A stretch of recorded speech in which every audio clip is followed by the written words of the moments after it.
Welcome to today's video. We are on page 123 of the Keyboard Musicianship, Book 1. This is called Harmonizing with Chord Symbols in Major and Minor.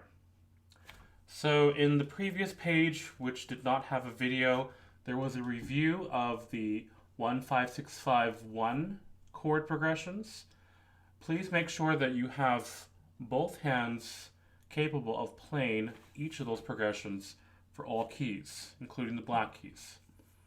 It says here we are going to harmonize the following 4 melodies according to the chord symbols.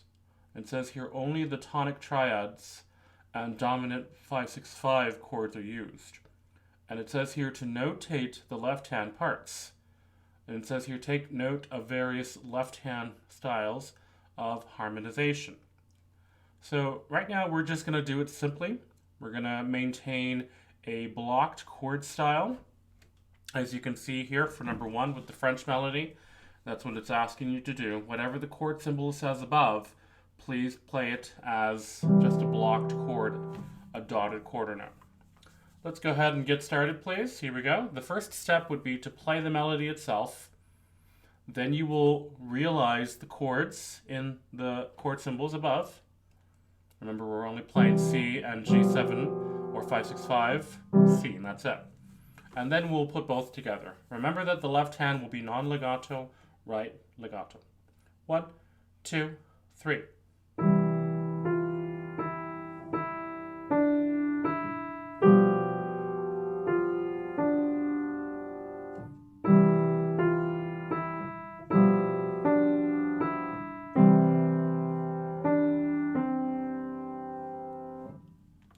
Number 2.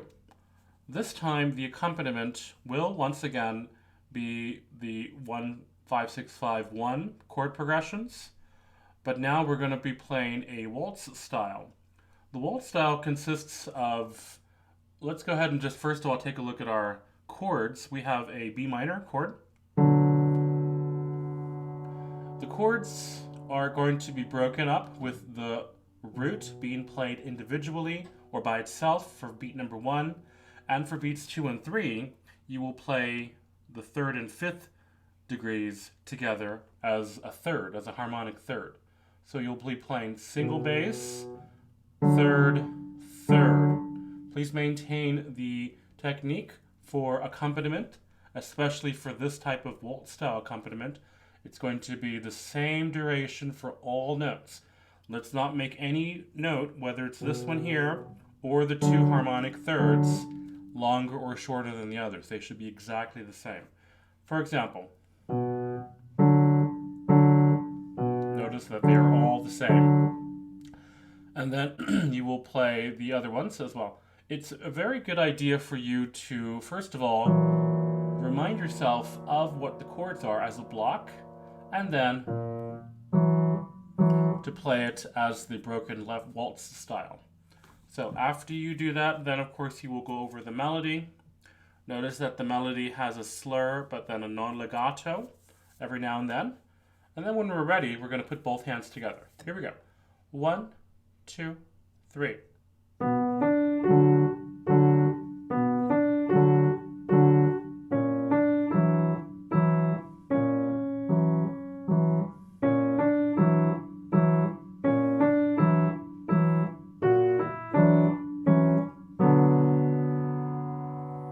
So I just made the decision to play the last note or the last measure as a block.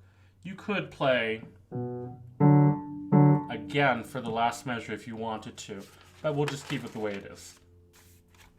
Let's now move on to the next page. We have here, page 124, a Czech style of music. This is number 3, and it's asking for Alberti bass style.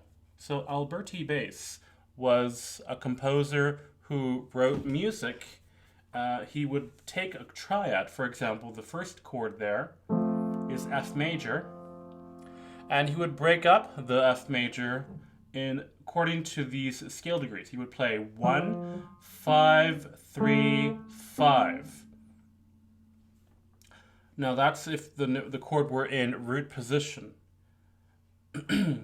Now notice that for C7/E or 5/6/5 here, you play 3, 1, 7, 1. But that's just pretty much the same style of Alberti. So we have bass, top, top.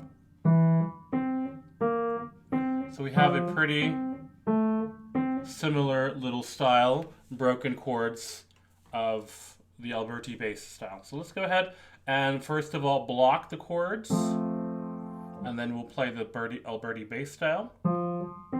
Make sure it's non-legato. You will play that for 2 measures. Even though there is a measure without a chord symbol, it will be the same one as before. And the last one, here we go. And this one actually does have a triad that is being played blocked. So you will play that style in the left hand, you'll play your melody in the right hand, and then we'll put it together. Don't forget that the right hand needs to be a little bit louder since it is the melody. Here we go. 1, 2, 3, 4.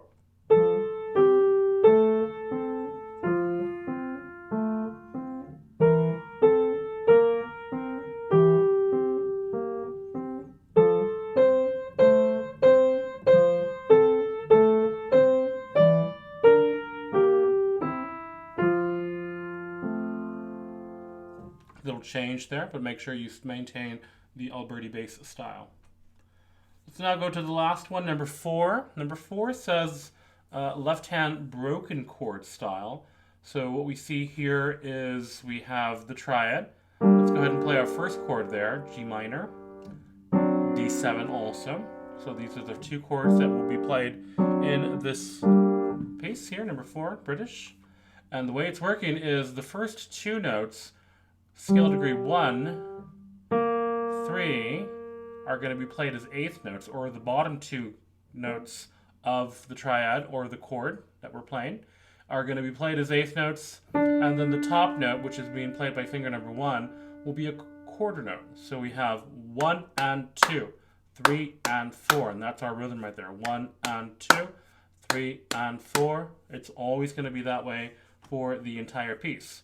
So I would practice that individually first, making sure that it is non-legato.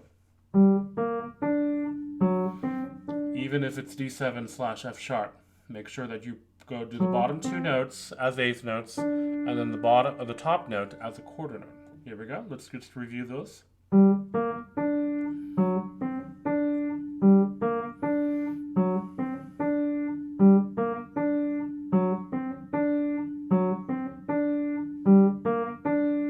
So you may have noticed there on measure number 3, beats 3 and 4, it was D7/F sharp, but then at the beginning of the next measure, there was no chord symbol.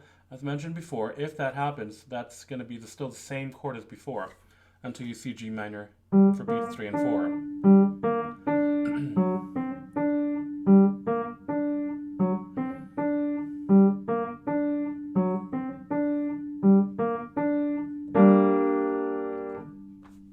Okay, so once we've practiced that, then we'll practice the right hand alone, making sure that's also non-legato. All right, so let's go ahead and give it a try. Here we go. Ready?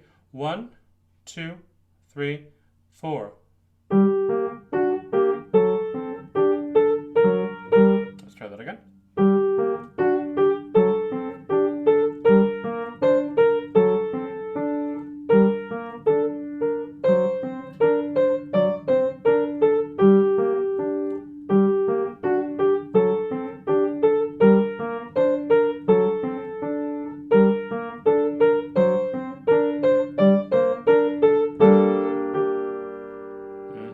Didn't really care for that last one there.